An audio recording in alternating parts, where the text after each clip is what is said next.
All right, welcome everyone to the Tellor Core Chat, um, date May 26th, 2020. Yeah, so we have a special guest with us today. We have Jay from Loopring. But before we kind of get to Jay, just some quick announcements. Uh, some things that we've been working on. If you guys didn't see my messages in the Discord or the Tellor Miner group, we have Tellor Miner upgrade coming.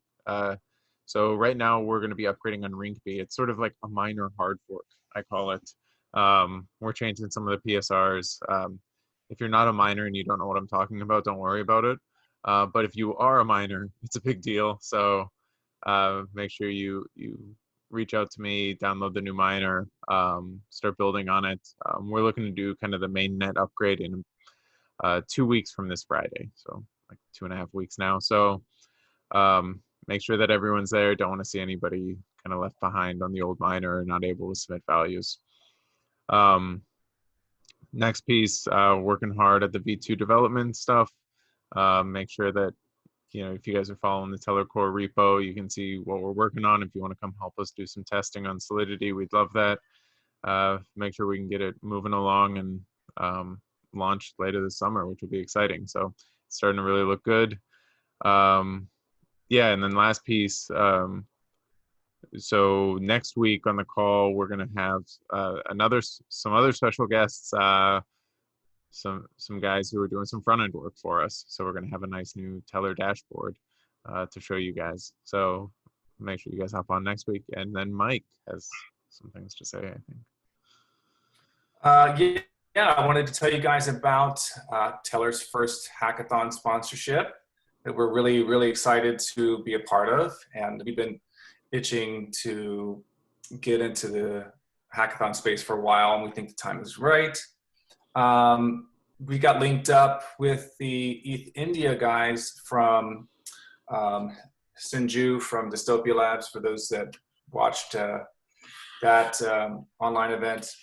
So ETH India is they run the largest hackathons in all of Asia. They do a really great job. They're also the team behind DevFolio, which is this great hackathon platform that ETH Denver uses. So it's a really, really talented team. InstaDApp, you might have heard, has come out of the ETH India hackathons, amongst other notable projects. So it's a really great group. They do some of the biggest hackathons in the world. And so they have an online series, which is really great, especially nowadays with everything going on in the world. And the next hackathon in their ETH India online series is called Chain Runner. You guys can go check it out at chainrunner.devfolio.co. And that's the hackathon that Tellor is sponsoring, along with Matic, InstaDApp, and I forget who else is sponsoring with us. But it's all this month.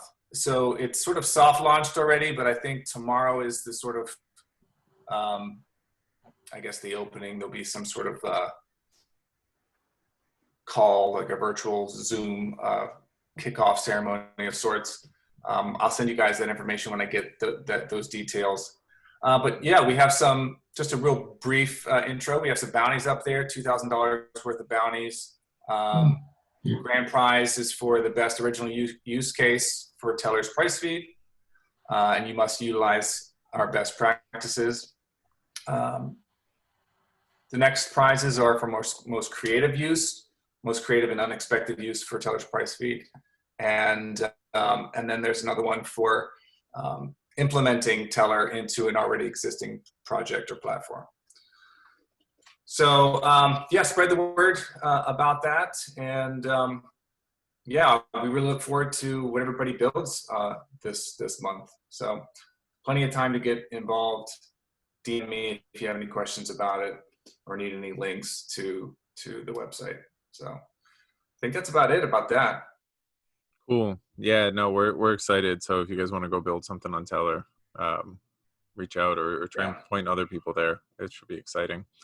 So now on to our guest.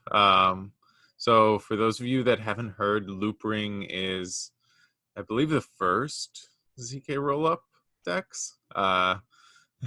Yeah, so it's a DEX. We love DEXs. Basically, you can go trade our token on it, but they use some really cool technology to kind of allow for scaling and allow for a great user experience. But I'm not going to explain it. Jay, do you want to give us the quick, I guess, 5 second or not 5 second, a few minute Yeah. overview about what it is? What's your one word description of Maybe one sentence. Yeah. Please. No, take as much time as you need. Let us know what it's about.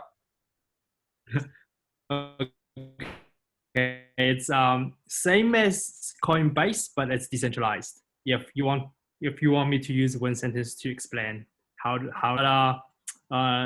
short story long, Loopring is an open protocol for scalable non-custodian exchange on Ethereum. Our protocol and a smart contract and use the zero knowledge proof circuits allow people to build the high performance DEX using a ZK rollup construction. This will allow high throughput and low settlement cost without sacrificing Ethereum level security guarantees.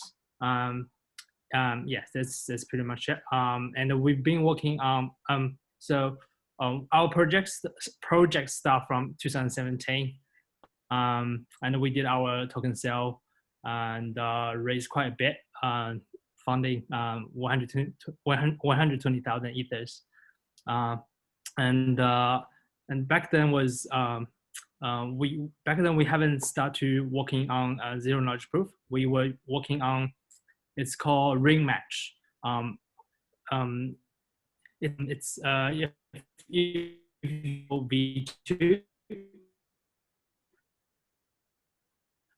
it's like if you have like trade to B trade to C, or C trade to A, then we can loop all those three transactions into one circle to bootstrap the trading speed. But then we realized it didn't work out because first is we all know the problem on the layer one decentralized exchange. Throughput is terrible. As long as if the network start to clog, then there will be no transaction can go through. So we are looking for the scalability solutions. Yeah, luckily we found out this. We believe the layer 2 scaling solution will be the future. Not only for the decentralized exchange, it can also be working on the payment solutions, and also for example smart wallet. In the future, people don't need to know each other's address, as long as you can put it in an ENS, and then the smart contract can detect or find your address on the layer 2, then this transaction will go through straight away in 1 second or even less. Right now our throughput is about it's 1 million transaction costs you $124. So it's like Not bad. Yeah, it's like a million times faster than the current throughput. So if I can ask, so the first thing that always comes up, like ZK rollups, like Vitalik was talking about it at DevCon, and everybody, this is like the new thing, I would say. But like for those who've been around a little bit, like in 2018 or 2017, this was Plasma. Everybody was talking about Plasma like it was going to save the world and scale Ethereum, and then you got a few working implementations, but then it was basically like a lot of people, it didn't really solve the data availability problem, and it didn't really meet the expectations. How would you respond to say that, like, how are ZK rollups different? How do they solve some of those issues, for the layman? Yeah, sure. Plasma is more like sidechain, and you can see on this upgrade Plasma solution, which is the optimistic rollup. It's the Plasma plus the rollup, And the ZK rollup is like how to explain to zero knowledge proof is like, for example, um, say if finish your work, go back to home, then you see your wife's car or your boss's car parked in front of your house, then you know that she or he is at home now without seeing the fact, without see her or him in the house. So you know her or him already in the house because you see the car. Same things. That means zero knowledge proof. Same things um, on uh, on the Ethereum, that are people don't need to know the like, we don't need to put everything like the we don't need to prove the settlement, clearing, all those work on the blockchain. The only things we need to do is we will loop all the result into one block and then put the block onto the blockchain, and the block will be verified, which can save massive speed and also data on the blockchain. Yeah. Okay. Well, whenever people usually talk, the next question, like whenever they usually talk about like zero knowledge anything, it usually is actually like related to privacy. Is anything? Are there any privacy benefits of using this?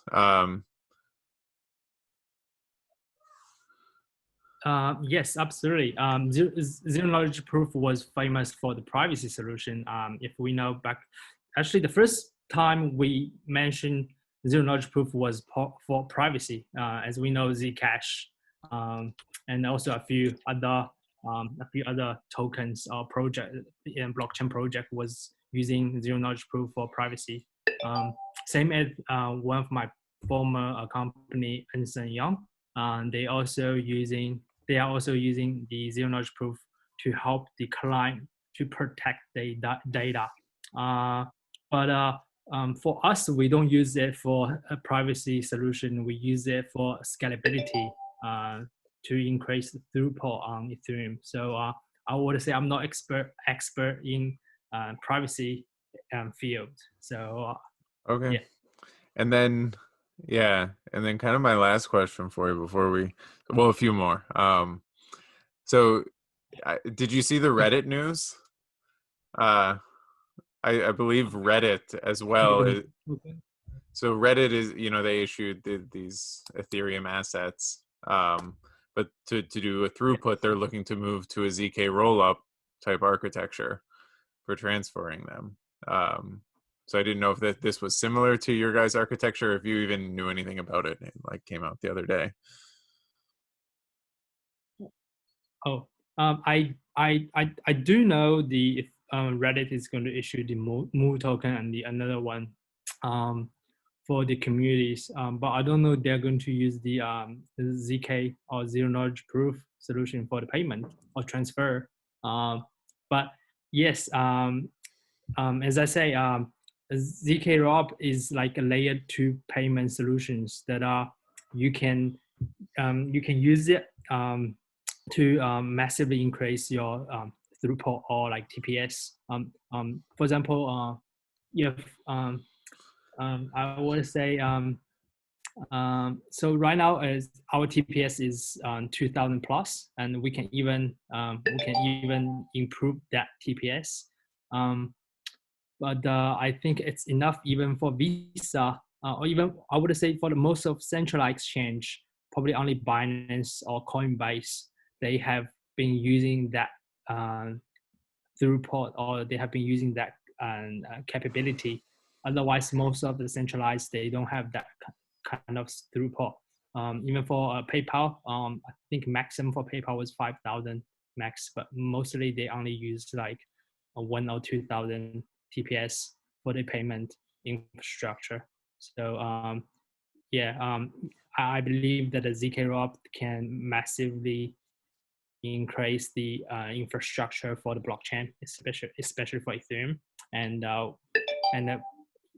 if we want to have a mass adoption for the reality, especially like Reddit is going to bring the game players, the gaming community to the blockchain communities. So I think this is very important. We'd have to debate that, but I think and last, so when is Tellor going to be listed up there? What's kind of the plans for that, and when can ever our community head on over? Yeah, yeah. I mean, I'm also looking forward, like Binance to bring another like 1 million people to blockchain world or to the crypto world. Hopefully. Yeah, definitely, man. But yeah, so when's TRB up there? Yes, but when list? When list? Oh, you mean TRB? Yeah. Yeah, our engineer team is working on it, so we will list the TRB today. Oh, We will list TRB today. Yeah, TRB today, yeah, you guys heard yeah. it. So yeah, yeah, guarantee. We'll hold you cool. to it. So yeah, so if you guys want to head over after this call, or most people actually just watch this up on YouTube, so it should probably be up on Loopring already. Give it a try. Let us know what you guys think. So yeah, anything else you want to say, Jay, for the people who might head over there? Anything they should know about kind of using Loopring, or how it might feel? It's like the user experience will be same as central exchange, no difference. Like you will have to like deposit your token to a smart contract on Loopring non-custodian exchange instead of deposit the token to a centralized wallet or to exchange wallet. For us, it will be fully non-custodian. The our smart contract will manage all those assets and it's fully audited, 100% secure, non-custodian, and none of us will have the control power. And if like the worst from the worst, if anything happened, then our exchange have this shuttle down mode that will like to send all the asset from the smart contract back to all the users. So it's 100% secure. As you know, for centralized chain, we don't believe it. Wash trading, manipulation, and all those bad things. But for decentralized exchange, I think it's getting close. The user experience is getting better. So Yeah, cool. Well, yeah, we'll definitely point some people there. Speaking about wash trading, if you guys look at Tellor's volume recently, you guys, so if you saw this, Jay, you'll know that Tellor is now actually we're like the 25th highest traded coin of any coin. We're doing like I think 200 million, or like we were at like 160 million or something, which is crazy for a coin with like a 7 million market cap. um, yeah, there's some exchange volumes yeah, that are so ridiculous. yeah, I saw it yesterday. Actually, because we have this layer two payments, we also have to white label all those tokens. Then I look at the most liquid or most trade those most volumes uh, tokens. Then TRB was like 10 or 11. You know, I was Yeah, quite surprised. I was quite surprised. I know we're like beating out Ethereum in terms of volume. It's just ridiculous. Good sign. Yeah, Yeah.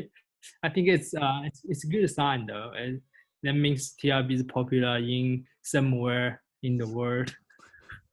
What something. Something like that. So, Mike, you want to kick off the questions? Yeah, We can get them going with Jay. sure. Yeah. Okay, so we have 17 responses so far. Sometimes some trickle in as we're here. And anybody in the Zoom, feel free to ask some questions in the chat. Any yet? All right, so first question is, so give us your Bitcoin halvening review. Nick, you mentioned you were itching to do a review in the last week's call, so Yeah, Mike So and what I do we were think about the Bitcoin halving, guys? yeah, we were joking. We're like, did Um, it happen? This was Yeah, that's Jay, thoughts? the next question week. to me or to me? If you can have this one. This one is we I'd Oh, say sure. yeah, from my perspective it was sort of a non-event, right? Yeah. Yeah. I think because the more than 70% of the Bitcoin has been most of the Bitcoin have been mined, and then the miners will have less and less power in this Bitcoin community. Um, so I don't know, man. Maybe there will be another kind of rally in 1 or 2 years time. Oh, Yeah. so it's not. See, everybody thinks that this happening was going to be, the start of the new rally, and well, Well, it's always funny, I think. Because yeah, because like all the traditional like I see some reports that says like few traditional institutions start to accumulate bitcoins, which is good signs. JP Morgan, I think JP Morgan or Morgan Stanley just had a con call this week excellent. regarding with Bitcoin. So yeah, it's a good sign. I Yeah. just feel like more of the same type of news we heard way back when. It was always, I don't know. It just seems like it's all the same. Yeah, I always loved with the halvening. They'd be like, "Look at what happened last time it halvened." Then the price took off. I'm like, Oh, yeah. "You can't make predictions off of one data point, guys. This is, or even two data points if you go way back. Like this is, it's just moon. Yeah. We're So not flooding Bitcoin though. yeah, I guess we're laughing at gullibility, I suppose.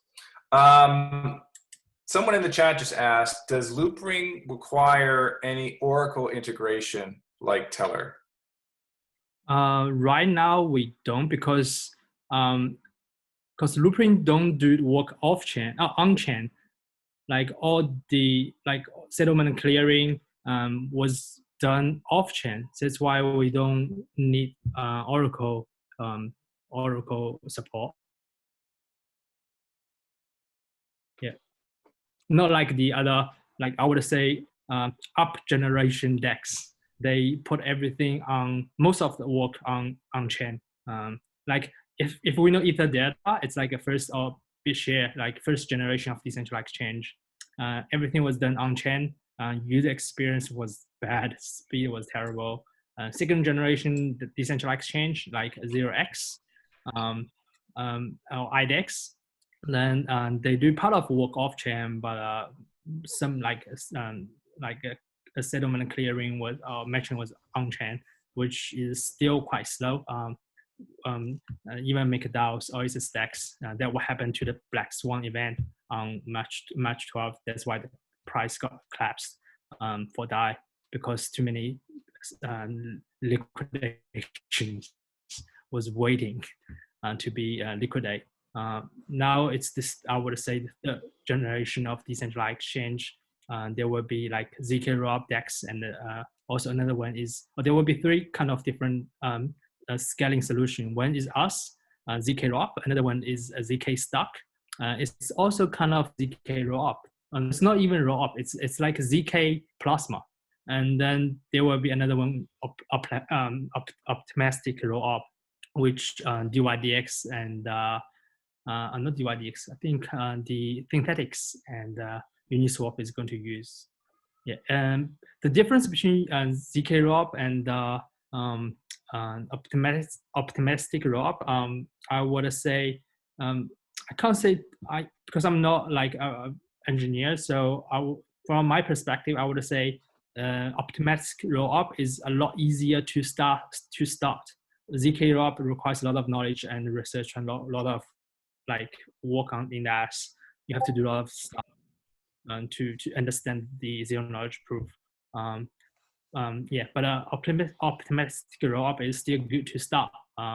Yeah, there's good side and downside. So yeah, but I think I think like, even the Ether Delta, the reason it took off, nobody was saying that it was fast or anything. It was the only thing that was actually censorship resistant out there.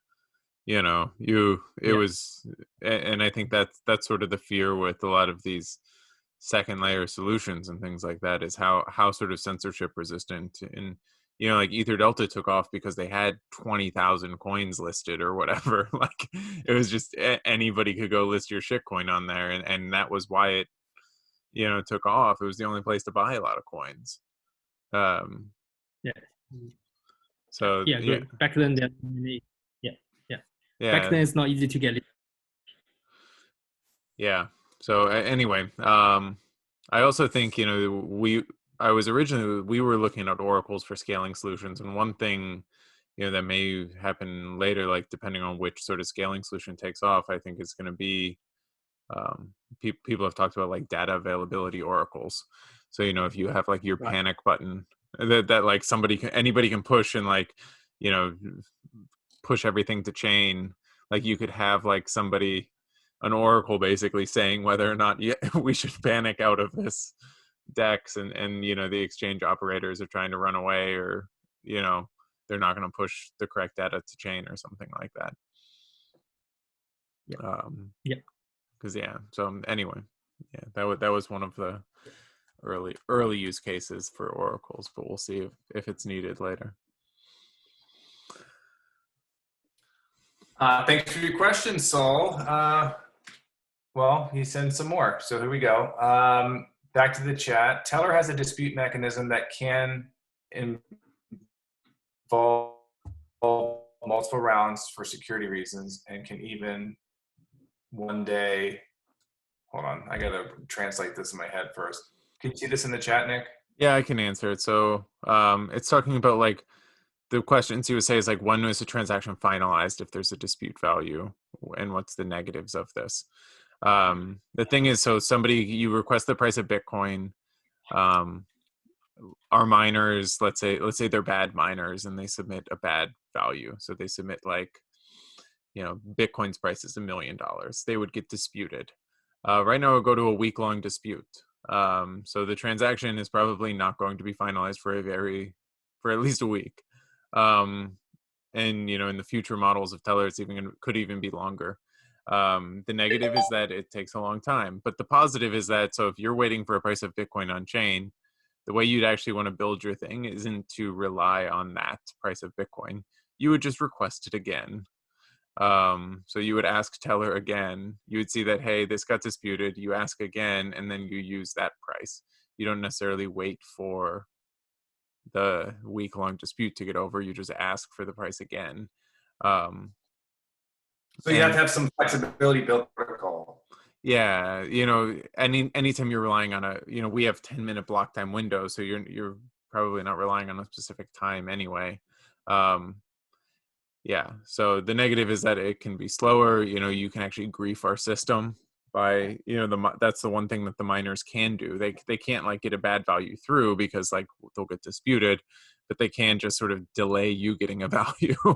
If they're willing to get slashed 3,000 TRB every block, they can just prevent you from getting a live update, and that is the one downfall. But this would be like, we like to look at it similar to like a Bitcoin or Ethereum, and how much does it cost to break Tellor for an hour or for a day? And then it says, if they're a DeFi that needs fast finality and settlement, does this mean Tellor won't be suitable? Yes. If you need fast finality and settlement, like you got to go talk to guys like Jay, figure out some solution, some really fancy scaling solution, because if you're on a blockchain and you need fast finality and settlements, you're going to have a hard time in general. What kind of DeFi would be suitable? Like we were building this originally for week-long derivatives contracts.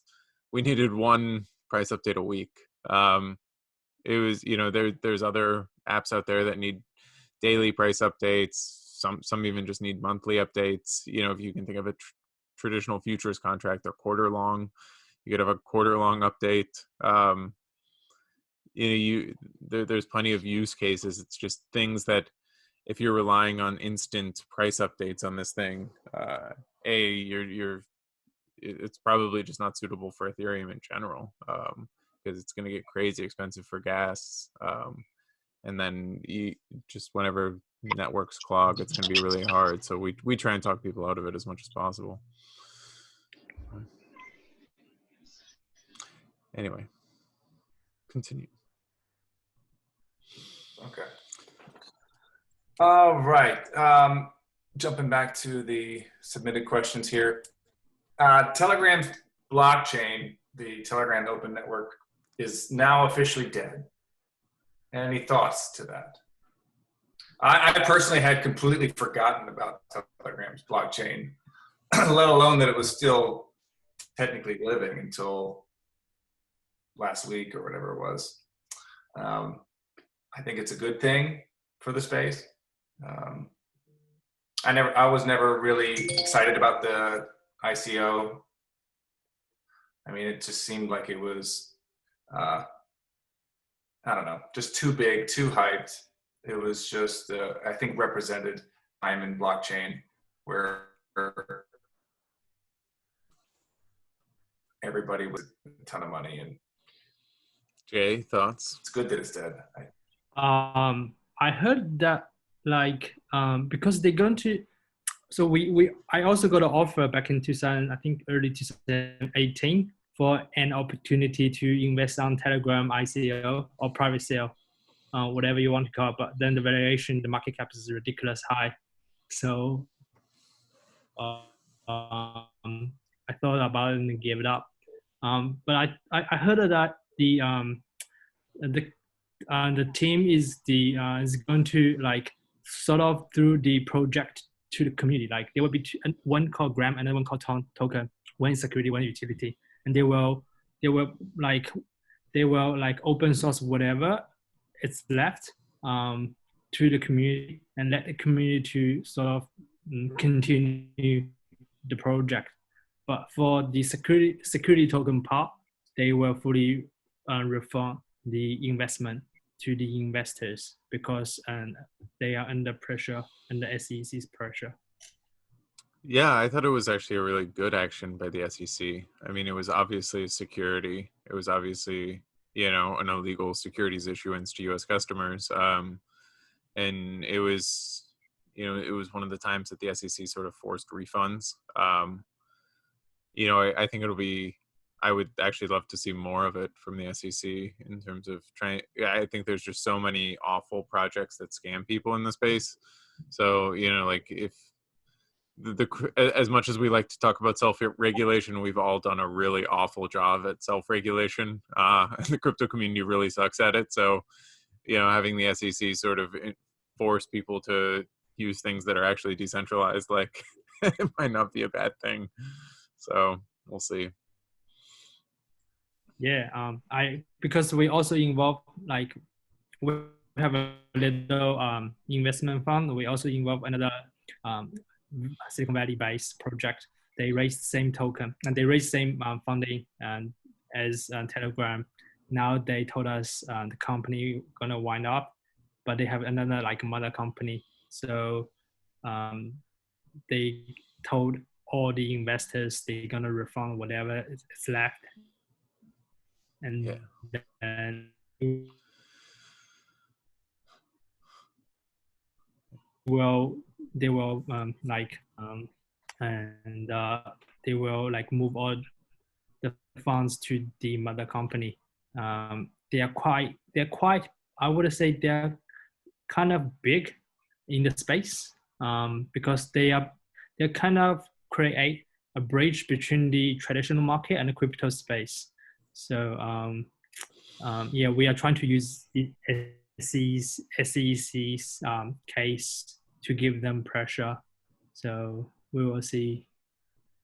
Yeah. How? No. Yeah. Anyway, continue, Mike. We'll knock out these questions quickly.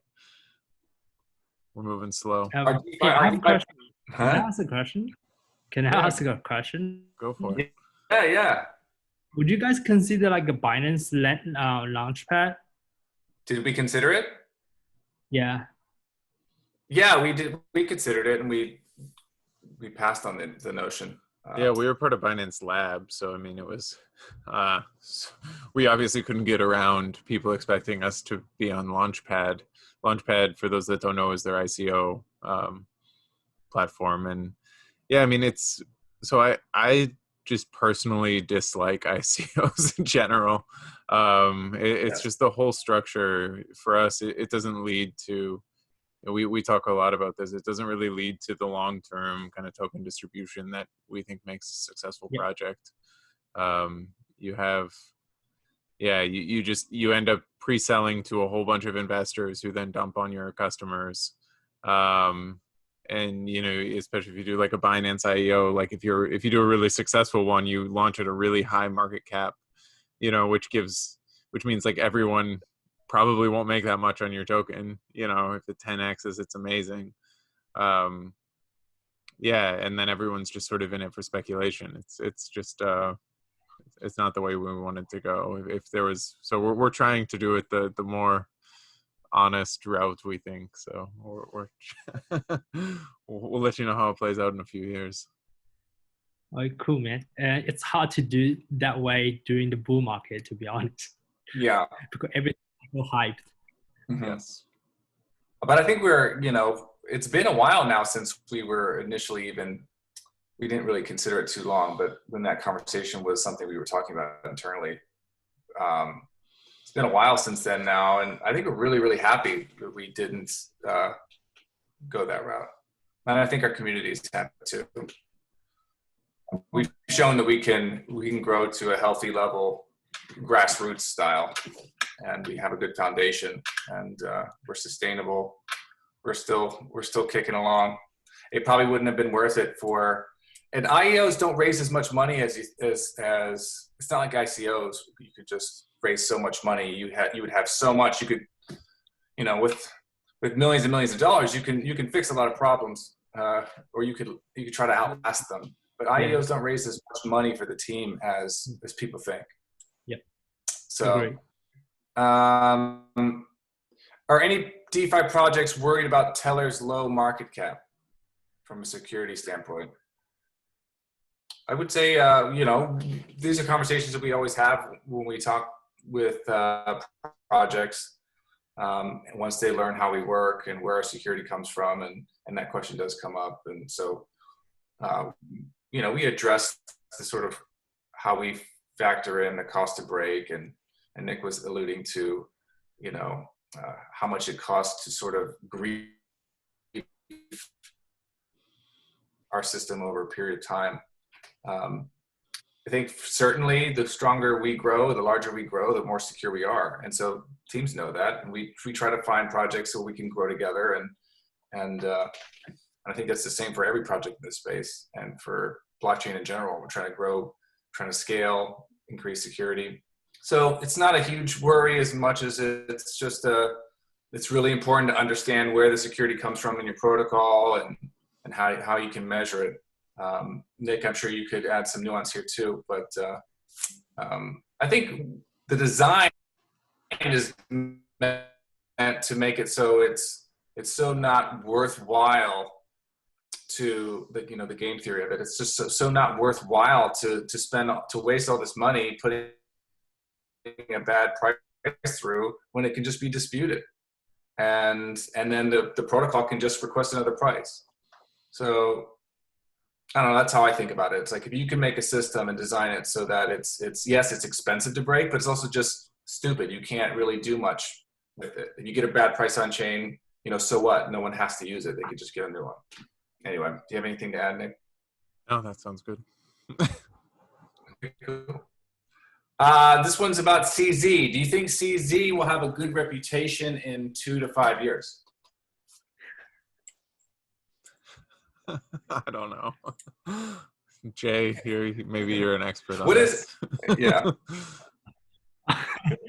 I'm not expert on this, but I do personally know him. So, and yeah, I think CZ. Yeah, I think he's a brave guy. He did some kind of great moves. Like he launched the Binance in a really good timing, especially during the China back in 2017, which exchange then CZ bring the Binance to overseas and start to expand exponentially. And then I think CZ, uh, I think the decision is not on him. He has to consider the company, like the Binance. Like from a personal perspective, I think he would, because he's doing things for the entire crypto communities. He's not trying to make enemies or or or making the entire crypto from my understanding, like he personally won't make any like crypto community looks bad. He's trying to like make more adoption for the external world, trying to connect the external world, like the traditional market. I don't know. I mean, I gotta stop you there. Like this, what do you mean? The whole ICO bubble makes the crypto world look bad? He's like number one proponent of this. Like, I mean, it's I mean, yes, there's good pieces yes. of yeah. Yeah, I agree. I mean, like Binance is one of the like they started Launchpad, the IEO, and this did make a lot of bubbles. I totally agree with you, man. Yes. So from this standpoint, then yes, he's making a lot of. I agree. But I'm talking about the other side though. Yeah. No, I mean it's just yeah, because I think like what made Binance sort of really successful. Like in my mind, it's they for a long time had no KYC AML, and they listed a whole bunch of coins. Like whereas Coinbase, you could only trade 5 coins, you could go trade a whole bunch on Binance. And yeah, so that was like strategy. That's the strategy. Yeah, Binance's claim to fame was basically regulatory arbitrage. Whenever it came to like, we'll list your token that's probably a security, and you don't have to do KYC, and you can come trade on Binance. And then because this is kind of tricky question for me, because I'm like one of the early investor for Binance. Good for you, man. No, it's from that standpoint, yes, it's good for me. But I do agree. They make a lot of bubbles. And the regulations, I think it's all illegal, to be honest. Like all those things, I probably won't say those words. I have to be very cautious. Yeah, no, but it's it's interesting. But we have to think another questions. If say, because I don't know, because like most of the people in crypto world or the crypto community, they all believe in like freedom or decentralized systems, like decentralized system versus efficiency. But if we follow up all the regulators, then the market won't grow up that much. That's my point. Yeah. So like I think like the traditional, because like all the bankers or traditional institutions, they don't want to see new technology, pretty much. Because technology, they want to see technology, but it's not too. They don't want to see the technology go too fast, like grow out of rate, because they cannot monitor, because it's beyond their knowledge. They want to monitor something that under their knowledge. If it's beyond their knowledge, it's hard for. Because we've been talking to some like regulators in Hong Kong. We're trying to get a license also in Singapore. We talked to the regulators. Then they were like, "Oh, decentralized exchange. No, you're fine." But we are not fine. We also want to be regulated. We are happy to KYC, and also we want to ask them how to like list the security tokens. But regulators just don't give a shit. They think you're too small. They have other Well, business to do. yeah, So. I mean, yeah, I mean, it's a fine balance for the regulators, and it's also a fine balance for us, because I always say, some of the times you want to be regulated, and a lot of times you'd rather just be ignored. So, depending on which way it goes. So, anyway, let's knock out these questions. We got coming up on an hour. Yeah, we can skip a few or answer some in the chat afterwards if we need to. Okay. Any progress on EIP 2362, the auto EIP? Any news from Yeah, we're just going to push it to finalized state here soon, so pay attention. Voice your discern. Any new grants for Tellor since we last heard? How's the grant space looking? Grant space is probably not very good right about now. Yeah, and I mean, Tellor's kind of too big now to really be kind of prime candidate for grants anyway. So we don't. Yeah, unless they're really large, which they aren't. So, and also, guys, the juice has to be worth the squeeze.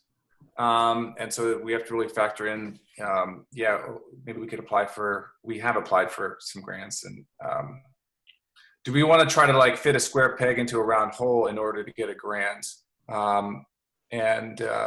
And a lot of times it's not worth it. And that's a good thing that we find these things not worth it, because that means we're not starving and having to survive on the grant circuit, which a lot of small early projects have to, and it's a lifeline for them.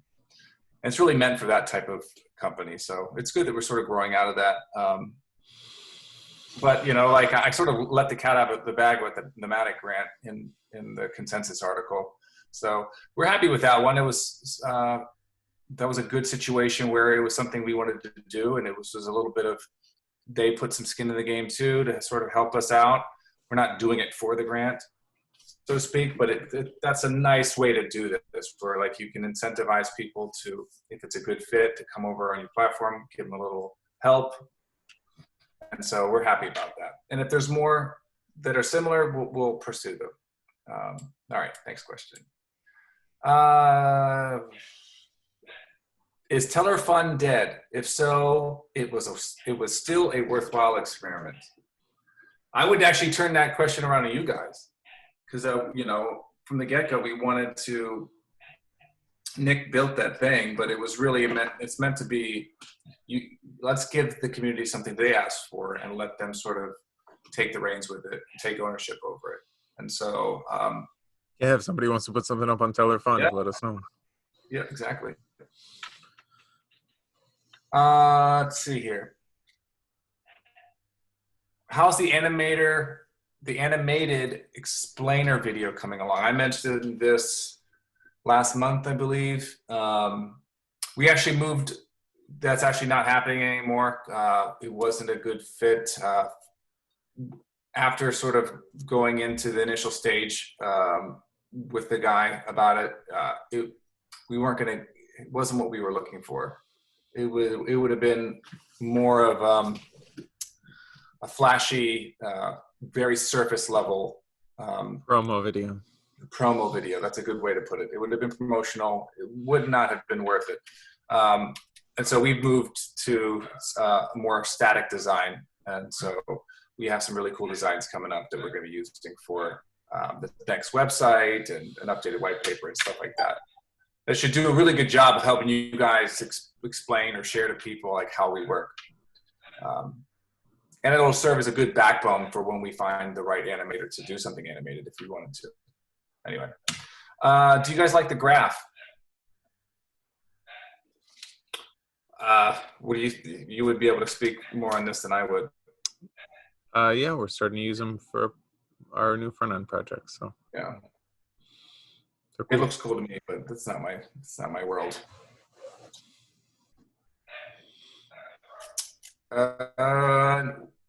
What is Nick doing to build his brand on Twitter?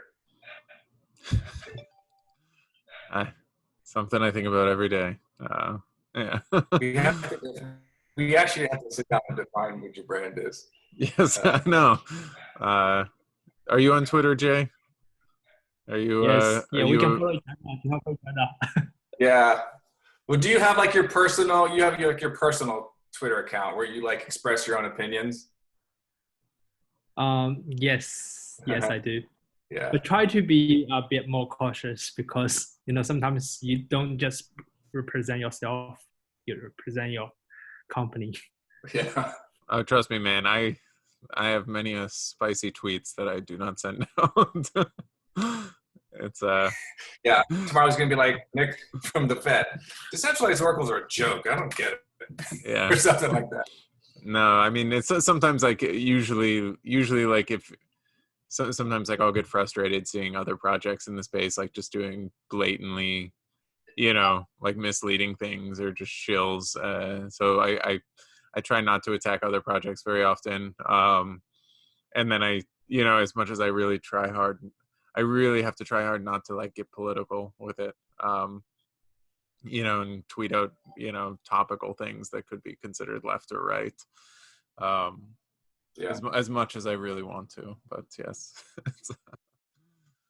Maybe you should. It might be a good strategy to attack other projects. Yeah, well, no, I mean, you can always make a brand that way, and you can just, if you sort of do attack other projects or you have, say, a political leaning, like, if you do lean one way politically, then you tend to get a lot of followers from that side, and then you sort of burn the bridge with everybody on the other side. And yeah, so it's a really tough balance, is especially picking, the right way here. Yeah, and I mean it's one of those things that Twitter's not my primary job or goal, so I'd rather just stay out of it. Sure. Yeah, I mean, like it's like every tweet you do is like building a history that represents this entity of your Twitter account. So it's like you're building a foundation of history of your opinions through which people are going to judge you and hold you to, all these things. So I don't know. Yeah, you just got to keep it. You got to keep it professional as much as you can, but then it's like you want a professional account that's also slightly edgy, or gives good insights. So it's like it's tough. Well, wasn't Twitter always supposed to be this thing you kind of shoot from the hip? Like it's truncated messages, only how many characters it is. It's so hard, and now everybody's trying to like find ways to be really thought-provoking and thoughtful on it using multiple threads, and I don't know. Well, yeah, no, I mean, now it's like instead of writing a Medium article, you just go and write a 10-thread Twitter tweet. 10 threads, yeah. It's and a long thing. Yeah, it's weird. The crypto space is, we use that a lot too. So I'd rather, like I really wish we could. I feel like I wish there was like a Twitter that had like long form arguments. So like instead of like 140 characters, like it's like a minimum arguments of like 2,000 characters. So you have to really think out your position and argue it.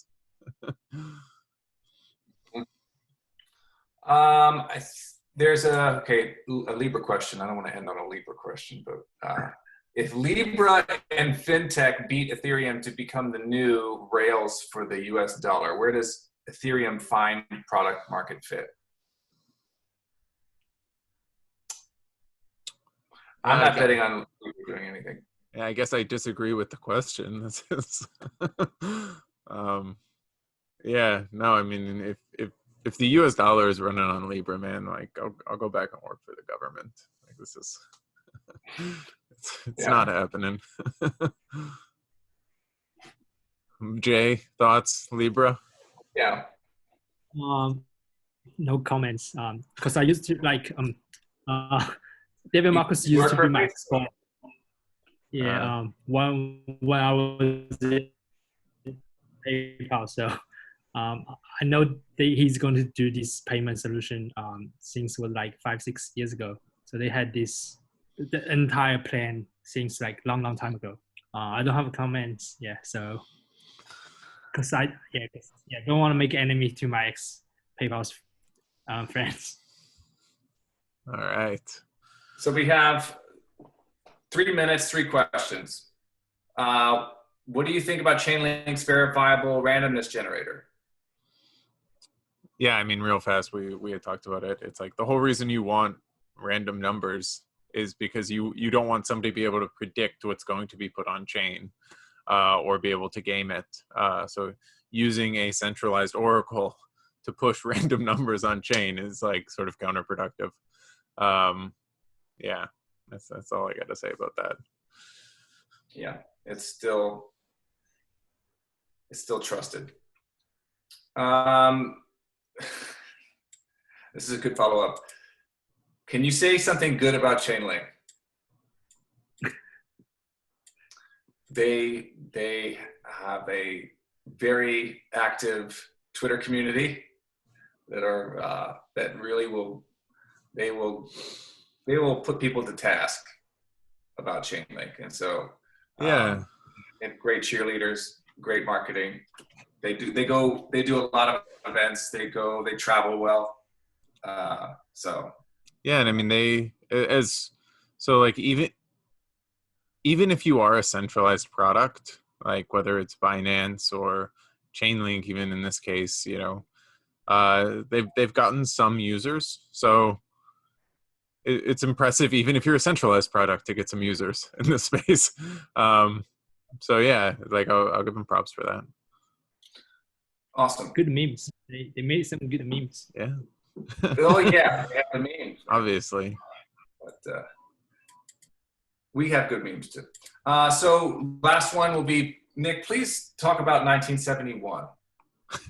In 1 minute. So this is people are actually reading my tweets. They did this. So what happened in 1971 in the US? It was like a big break in a lot of time series. So you see like, median wage growth in the economy was growing, and then it hit 1971, and then everything's just flat. So there a lot of other things. So like how well a lot of other economic measures, mainly like standard of living, things like that, they all like flatline in 1971 here in the US. And the libertarian argument, there's usually a few reasons people think. The libertarian argument is that's whenever we actually officially decoupled from gold. So we came off the gold standard, so then it had these massive ripple effects. Other people have pointed to things like, that's whenever women really started entering the workforce. So if women start entering the workforce, then men's wages are going to kind of stay flat because you have much more labor. Globalization also started around then. The decline of the unions. There's like and that was actually my tweet, because 1971, like if you look, everybody argues like their reason. So like everyone will be like, look, this is why this happened, and then they'll say like the gold standard, this, the unions, and then it's meaningless because there's so much that happened. You're never going to be able to prove it. So yeah, 1971 was an interesting time, and there's just people just you can almost come up with a theory to fit any political line. So anyway, go look it up. It's fun. Fascinating. Well, there we have it. 11 o'clock on the dot. We did it. Just want to thank you, Jay, for coming out. It was actually really cool to have a guest. You're not our first guest, but we haven't had a guest in a while. And we really appreciate it. And we're excited about listing with you guys today, you promised. And we're really excited about the future of Loopring. And we hope our community will hop on and give it a try. Any parting words for our community? Yeah, I mean, it's glad to be here today. I really appreciate for the opportunities. So looking forward to I will be in your Telegram and Discord group if you guys have any questions to ask me. And also, I think we will give some kind of how to say like a code, like a gift code to people to sign up our exchange, so people can enjoy the VIP discount. Well, there you have it. People love freebies. All right, so ask Jay in Telegram if you have any further questions, and we'll see you guys next time. All right, see you, everyone.